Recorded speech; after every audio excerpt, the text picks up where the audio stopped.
자, 그러면서 이 조선일보 이제 그러니까 지금 조선하고 중앙이 비슷한 관점으로 가고 있는데 이건 이제 윤석열 관점에서 지금 조선이 쓰는데 윤석열 입에서 문재인이 사라졌다.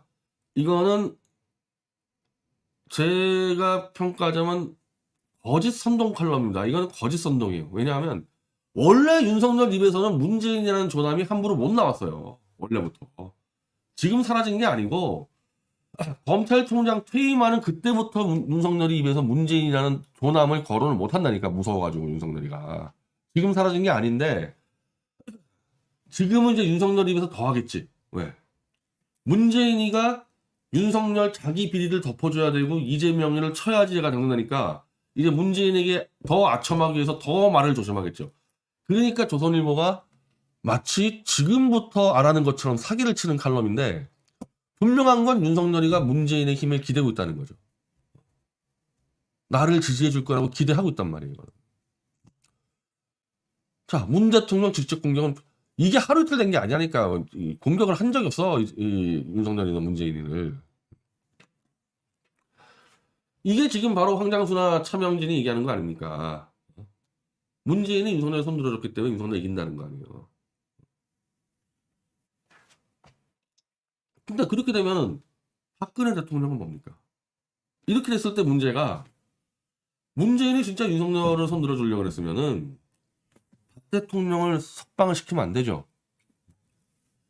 윤석열에게 제일 좋은 방법은 문재인이가 넘겨주는 거예요. 박 대통령의 처분권을. 자, 문재인이 이렇게 발표했으면 돼요. 그 조선일보에서 그렇게 문재인에게 많이 얘기를 했잖아요. 그 김광일이가 앞서서서 다음 대권 당선자한테 넘겨라. 박 대통령의 처분권을 문재인 네가 하지 말고 다음 대선 당선자에게 맡겨라. 문재인이 윤석열 손들어 주려면은 그렇게 얘기했으면 된다니까요. 문재인이가 다음 대통령 당선자에게 맡기겠다. 그럼 윤석열이 이자가 만약에 문재인과 손잡고 당선돼 버리면은 집요하게 박 대통령에게 사과를 요구하면서 탄핵을 파묻으면서 석방 조건을 내걸었겠죠. 그랬으면 윤석열은 지금 그냥 달리는 거예요. 지금 아무 문제 없이. 근데 문재인은 석방을 떠나서 아예 복권까지 시켜줘 버렸어요. 윤석열을 믿는 사람은 왜 그렇게 합니까? 여기서 만약에 박 대통령이 윤석열을 안 치고 이 변절자들 말대로 윤석열을 지지한다거나 아니면 침묵을 한다 그러면요. 그럼 문재인, 박근혜, 윤석열 3자 야합이란 얘기가 돼요.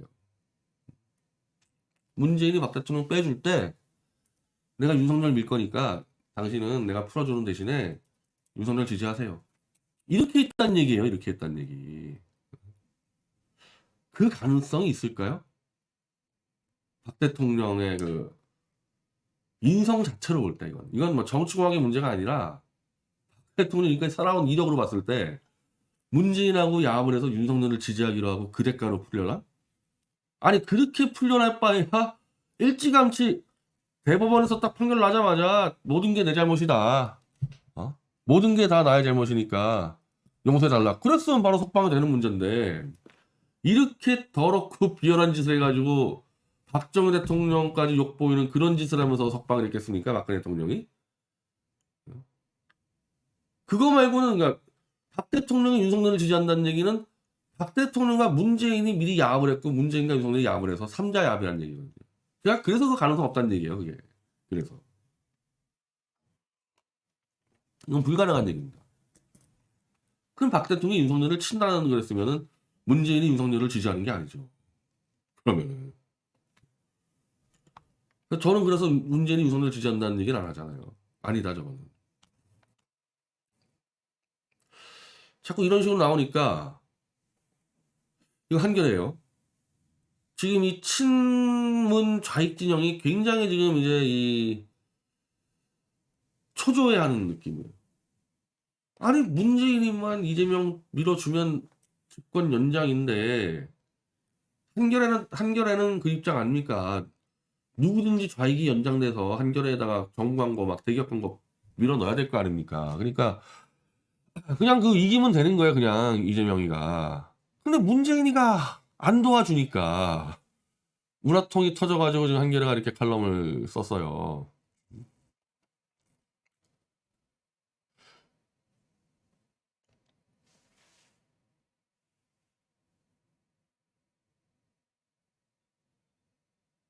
문재인 대통령의 처절한 사과와 반성이 필요하다. 딴 게 아니라 왜 이재명이 안 밀어주냐는 얘기예요, 이거. 그 이재명은 왜 이재명이 하는지 또렷하게 드러내야 한다. 이게 지금 이상하거든, 얘네들. 친문 좌익 세력 입장에서는. 너무 대선을 쉽게 이길 수 있는데 문재인 때문에 대선이 지금 박빙으로 가니까 열받은 거죠. 또 열받는 사람 있어요, 이제. 친문 좌익 원로들, 민주개혁이라고 쓰고 친문 좌익 원로들, 문재인 부동산 실패 사과해야. 부동산 실패 사과하라고 지금 튀어나온 게 아니고 똑같아 한겨레하고. 야 이씨 너 이재명 왜 지원 안 해? 우리들 가서 정부 이런 거 세미나 포럼 비용 타냈고 먹고 살아야 되는데 너 문재인이 왜 지금 이재명 지원 안 해? 변영윤, 야 황석영은 진짜 심하네 이분은 이거. 황석영이 이 보수 꼴통 어용들하고 똑같은 좌익 꼴통 어용 지식인들이에요 이거. 이재명하고 해먹으려고 지금 준비하고 있는데 이게 안 되니까 문재인에게 압박하는 거예요. 이재명 지지하라고.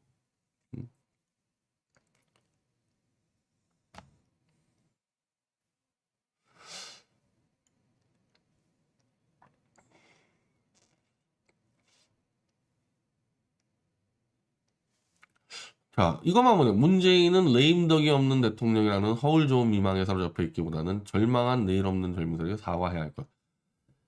그러니까 이 사람들 입장에서는 문재인의 지지율 높은 게 아무 의미가 없잖아요.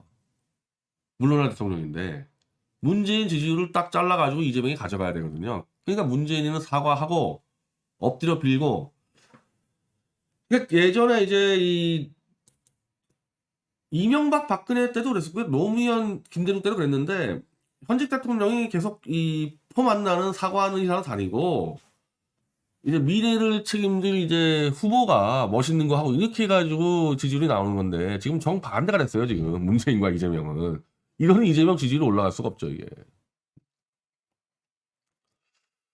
시대착오적인 무속인들이 정치 중심부에. 난 좌익들이 대체 언제부터 그렇게 무속들하고 안 좋았다고. 원래 좌익이 무속을 키우거든요. 왜냐하면 무속이 합리적이고 근대적이고 과학적인 사고를 무너뜨리기 때문에. 김일성주의가 무속 아닙니까 대표적으로. 그래서 친문 좌익들은 원래 무속을 좋아하는데 왜 갑자기 무속을 까고 다니고. 원래 보수가 무속을 까야 되는데 이 보수 또 조갑제가 이 무속은 뭐 민족의 정체성이라는 미친 소리를 하고 있는데. 대한민국 보수가 언제 나왔습니까? 대한민국 보수가. 근대화 개방화 운동, 그게 보수예요. 그게 근대화 개방화 운동이. 한국에서는 앞뒤가 안 맞지.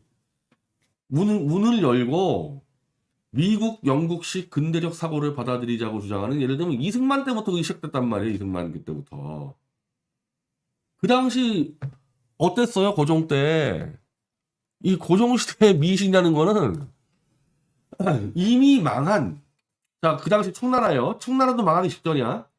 근데 이미 한참 전에 망한 명나라 시조를 모셔다가 주원장이 그걸 갖다 빌면서 기복신앙을 했던 중국의 망한 나라의 시조를 모시고 막 그런 정도의 미신을, 그걸 이제 이른바 근대적인 개신교 이념으로 바꿔쳐버린 게 이승만 대통령 아닙니까? 개신교와 이 무속 미신과의 싸움이었다니까, 이 건국 자체가. 근데 이승만 만세 부르는 조갑제라는 자가 무속은 민족의 정체성. 아니 본인이 언제부터 민족주의자였어요? 그거? 무속이 민족의 정체성을 얘기하는 거는 김일성주의자들이라는 얘기예요. 김일성 자체가 무속인데. 요즘에 완전 이 나라가 망하니까 이게 지금 이 머릿속부터 많은 거지, 머릿속부터. 이 좌익들이 지금 무속인들 까고 있는데 원래 좌익들이 무속인하고 친한데. 요거 얘기하려고 그랬죠. 우리는 이미 박근혜 정권에서 유사한 무속인의 국정농단으로 요거 최서원 이 실명 들어갔으면 이거 그대로 고속거리인데.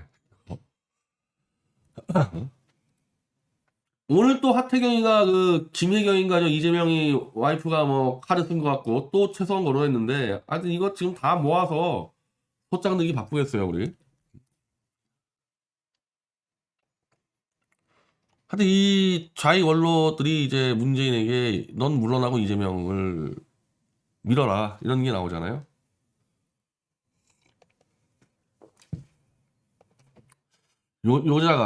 여자 하여튼 뭐 이자는 문재인을 머릿속에서 지배한다는 얘기가 지금 나온 얘기인 게 아니라 문재인이 민정수석할 때부터 나왔던 얘기예요. 노무현 정권 때부터. 이자가 이 11월 24일 날 이재명 노무현만큼 매력적 극찬. 그러니까 이때가 어떤 때냐면은 야 이재명 교체하래 얘기 나올 때인데 문재인의 머리를 지배하는 이호철이가 이재명 놔둬라 이렇게 얘기를 한단 말이에요. 근데 노무현만큼 매력적?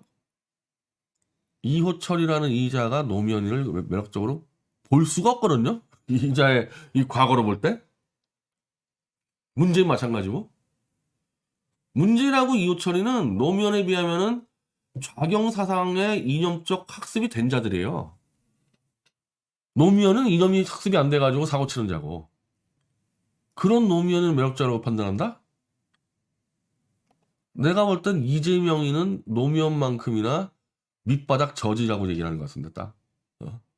이재명이를 교체하진 않지만은 이자는 노무현 수준이다. 노무현은 뭡니까? 노무현은 좌익 진영에 어떤 트라우마를 줬죠? 입 나불나불 대다가 정권을 송두리째 넘겨줬잖아요. 노무현. 그래서 노무현이는 죽었잖아요. 좌익에서 정권 넘겨주는 놈은 죽어야 돼요. 세계의 어떤 좌익 정권도 정권을 평화적으로 넘겨준다? 그런 좌익 정권 있어요? 남미나 이쪽의 좌익 정권들이 정권을 평화적으로 넘겨줍니까?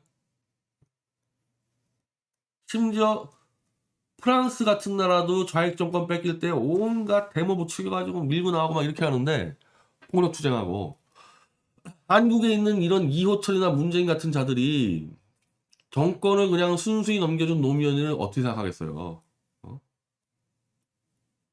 밑바닥 저질러 본다니까 얘네들 사고로는. 죽어도 되는 놈. 실제로 죽었잖아요. 그걸 이재명하고 비교한다 노무현이를? 안 된다는 얘기야. 내 상식으로 볼 때는 이호철 입에서 얘기가 나왔다는 얘기는 이재명이는 맡겨놔 봐야 노무현만큼 사고 쳐가지고 또 보수한테 정권 넘겨줄 놈이라고 보는 거예요. 제가 그랬죠. 문재인 쪽에서 보는 이재명의 불안감은 자기를 보복하고 감옥에 넣고 그게 아니라 이자가 자기들만큼 국민을 개돼지로 사육을 못해서 이재명이는 초반부터 흔들려서 정권을 무너뜨려서 보수의 재집권을 만들 것 같다. 그런 불안감이 있다니까 이재명에 대해서. 워낙 인성이 불안하니까. 자, 이 이호철이가 이 문재인의 최측근인데 입을 놀린 적이 없잖아. 입을 놀린 적이. 이재명이가 왜 노무현은 아니고 문재인이를 움직이느냐. 문재인이는 이호철 지시대로 입을 날리지 않잖아요. 문재인의 유일한 장점이죠. 지 생각 함부로 얘기 안 하잖아요. 위에서 적어준 것만 가지고 움직이지. 노무현이 지 생각 가지고 질르다가 다 간 거 아닙니까? 이재명 정권을 믿을 수가 없어요, 얘네들은. 이재명 정권 믿을 수가 없어.